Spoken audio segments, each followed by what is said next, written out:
Pemirsa, Presiden ke-7 Republik Indonesia Joko Widodo akan melapor ke polisi terkait tudingan ijazah palsu. Rencana laporan ini diungkapkan usai pertemuan Jokowi dengan kuasa hukumnya di Menteng, Jakarta.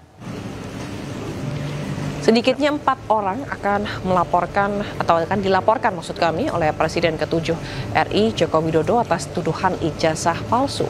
Kuasa hukum Jokowi mengaku sudah melengkapi dokumen dan bukti untuk membuktikan dugaan tindak pidana untuk membuat laporan.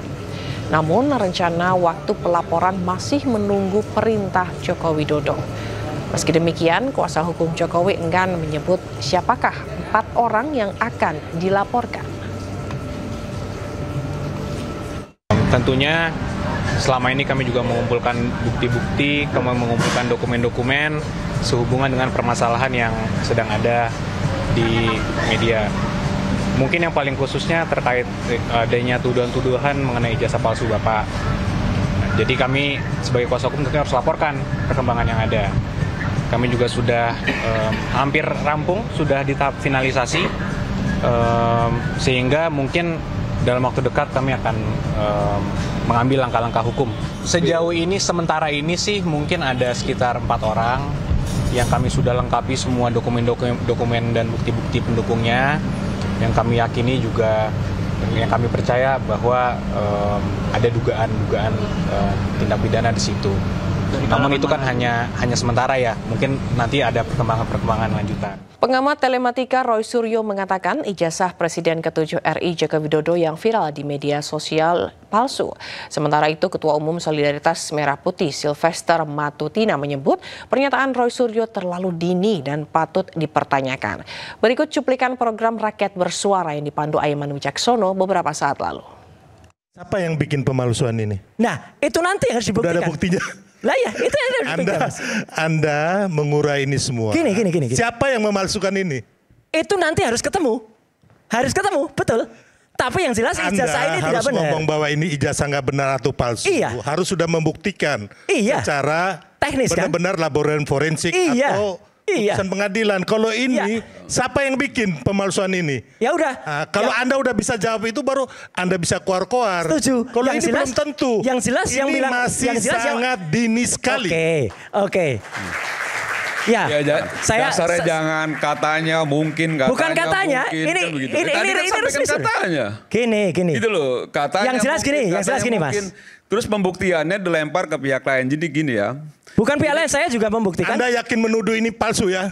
Anda yakin? Oh iya, karena dengar Pak pengacara. Karena gini. Dia yang menuduh palsu nih. Udah kita bisa jerat dia nih sekarang ini. Boleh. Banyak kan masyarakat mengatakan bahwa ini adalah informasi keterbukaan publik ya.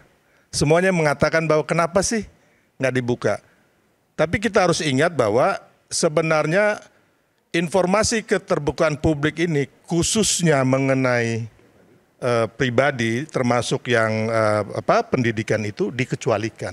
Salah lagi nih. Loh. Salah. Ya, ini merujuk pada pasal 17 huruf H. Iya. Angka 5 Undang-Undang Nomor 14 Tahun 2008 ada tentang pendidikan nilai. Keterbukaan informasi publik. Satuan pendidikan formal seseorang adalah salah bentuk informasi yang dikecualikan. Betul. Di situ udahlah, Mas. Akademiknya adalah nilai. Udahlah, kalau dalam hal lain bolehlah Mas, tapi kalau dalam hal hukum mungkin kita ini kebetulan saya ngawal. Ya. Kebetulan kami semua di Komisi 1 DPR mengawal itu, Mas. Ya, ini kan bunyi undang-undang, bukan karangan saya. Betul. Dikecualikan tuh nilai oleh kerahasiaan. Nilai rekam medis itu kecuali. Kalau Mas, ijazah, itu pun di KPU pun semuanya ini KPU pun melakukan ini tafsirnya beda-beda. Tafsirnya beda. Ya nafsir sendiri ya repot. Bukan dong, KPU dong. KPU semua menafsirkan kayak begini. Ini Roy Suryo yang menafsirkan sendiri. Oh bukan saya. Oke. Lah kalau saya mendengar penjelasan Profesor tadi, apalagi Pak Sylvester, saya sangat menyesalkan. Masa mau melaporkan soal keasli tidaknya ijazah tapi belum pernah memastikan sendiri. Jangan-jangan semuanya serba ragu, subhat namanya. Jadi menurut saya, tadi saya harus dibuktikan secara empirik, secara ilmiah. Supaya tidak hanya sekilas saja dengan mata, sekilas itu sama mirip kok. Oh, tapi dalam dunia sekarang ini banyak aplikasi, banyak tools yang bisa menguji ini. Nah, sekarang stempel itu saya juga nguji sama, cuman saya kan sudah kalah senior lah dengan beliau. Itu udah ketahuan, sekarang udah canggih-canggih anak-anak Gen Z ini, Gen Z. Apa yang terjadi dengan stempel maksudnya? Itu tadi sudah diterangkan kan, ini seolah-olah foto ini background foto dengan gambar Pak Jokowi itu berbeda, ada 2 layer. Jadi stempel itu ada di belakang badan Pak Jokowi. Itu kalau diurut pakai tools, itu warna merah itu berhenti menjadi hitam Dan ketika difoto digambar lagi gitu maksudnya? Bukan, pakai tools tertentu, itu kita bisa nguji itu bahwa warna merah itu tidak di atas jasnya Pak Jokowi, gitu ceritanya. Oh, di belakang jasnya? Ya. Di belakang jasnya. Artinya kan di crop pakai file PNG. Ya, file PNG itu tembus. Langsung ditempelin di atas stempel. Ya, jadi bukan manual ditempel, fotonya ditempel lewat aplikasi. Sebelumnya dugaan ijazah palsu Presiden ke-7 RI Joko Widodo menjadi polemik. Merespon tudingan tersebut, mantan Presiden Jokowi bertemu dengan kuasa hukumnya dan mempertimbangkan dibawa ke ranah hukum.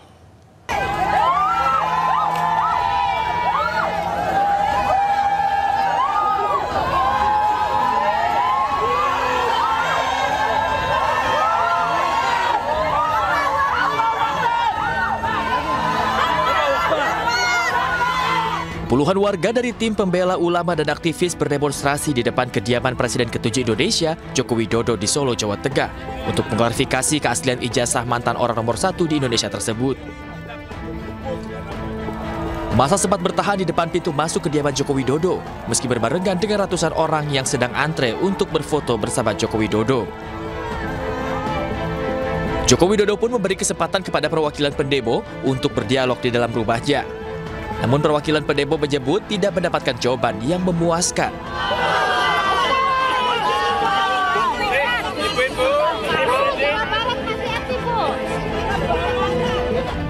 Sebelumnya ratusan orang yang juga dari tim pembela ulama dan aktivis berdatangi Universitas Gadjah Mada, Yogyakarta untuk meminta klarifikasi kepada UGM terkait keaslian ijazah Presiden ke-7 Joko Widodo. Perwakilan massa menyebutkan bahwa isu ini akan selesai jika Presiden ke-7 Joko Widodo memperlihatkan ijazahnya kepada khalayak. Menyikapi tudingan tersebut, mantan Presiden Joko Widodo bertemu dengan kuasa hukumnya di Jakarta pada Selasa sore. Saat ini kuasa hukum Joko Widodo telah mengumpulkan bukti-bukti pihak yang menuding ijazah Joko Widodo palsu dan mempertimbangkan tudingan ini ke ranah hukum.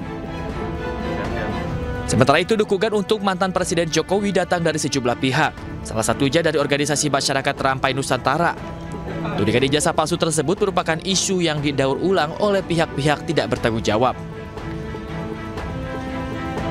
Ini kan sebenarnya sesuatu yang didaur ulang ya, sesuatu yang didaur ulang yang menurut kami agak males sebenarnya untuk menanggapi, tapi secara tegas sudah dibantah oleh Universitas Gadjah Mada, sudah dibantah oleh Pak Jokowi, dan sekali lagi kami sampaikan bahwa memang ada asas, ya, ada asas bahwa aktori, nah ini saya ulangi lagi, aktori incumbit onus probandi. Jadi beban pembuktian itu terletak pada pihak yang mendalilkan atau yang menuduh.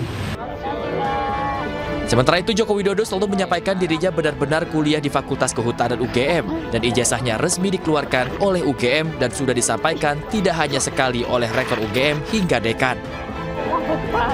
Dari Jakarta, Rio Banik, iNews melaporkan.